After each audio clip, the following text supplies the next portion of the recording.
For me, it was really a career transition. Before AmeriCorps, I was teaching special education, and when COVID hit and lockdowns happened, we had to transition online to teaching, and that really opened like a whole new world for me. It introduced me to like different things that I might be interested in doing, and I had just finished my MBA, so I was like, I want to do something different. But I still want to keep helping people. And back home in Washington, I had a roommate who did AmeriCorps, and I knew how much she loved it. So I was like, okay, let me try this.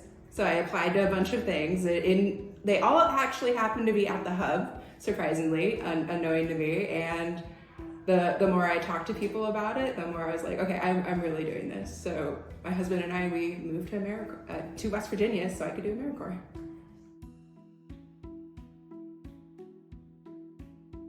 I think my favorite memory of service would have to be our 9/11 Day of Service project that we did with the Friends of Deckers Creek in Morgantown. It was really nice to be able to bring the cohort together. It was actually the first time I got to meet some of my fellow cohort members, and it was just a great day to bond and build relationships. We also got to do a ton of cleanup at the outdoor learning park, and we had like over a dozen bags of trash. We spent a long time beautifying the community, and it felt really good just to meet my peers, get to be in person with folks, especially at that time. We haven't had the opportunity to be in person because of a lot of COVID restrictions, so this was something we could do outdoors safely, and it was just a great way to bond with my cohort members and build relationships.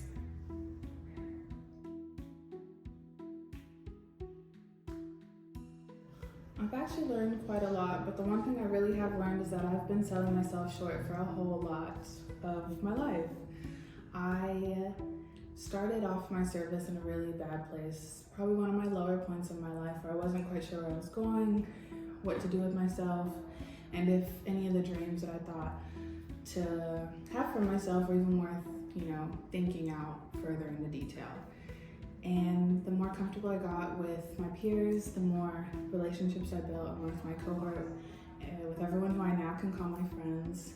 And the further into both my last year's service and my current that I've gotten, I've come to realize that I am capable of a whole lot more than I was letting myself believe. I am really strong, and I'm really smart, and I'm educated.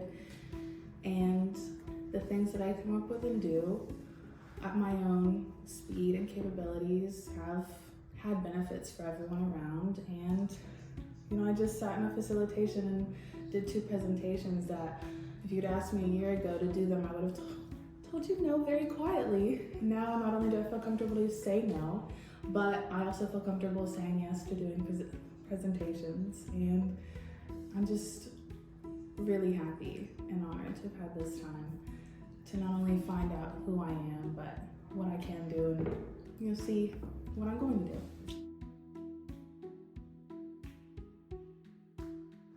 So my piece of advice for anyone who's considering a year of service in AmeriCorps, as an AmeriCorps VISTA, or any of the other amazing programs that are under the AmeriCorps umbrella, is that you should go into the year willing to surprise yourself. I think the thing that I see the most is that people come out on the other side of service with growth that they never thought possible in a direction they never thought possible. I like to joke that the people that come in the surest of what they want to do after service are usually the ones who come out doing something completely different. When I went into service, I was one of those people actually. I had an arts background, I thought I wanted to be a social worker, and through service I was starting to realize that, maybe social work isn't actually for me, and I ended up in the fields of community development. Now obviously I use a lot of the skills I built as a VISTA in my role managing the Hub's AmeriCorps VISTA program, but I also grew a whole bunch of administrative and operational skills in the site that I served with as a VISTA that I use every single day in my non-VISTA part of my work at the Hub. So I think the biggest thing is to let yourself be willing to be surprised by yourself and how far you'll grow, but also to be surprised by how people will show up in the communities that you work with and serve to.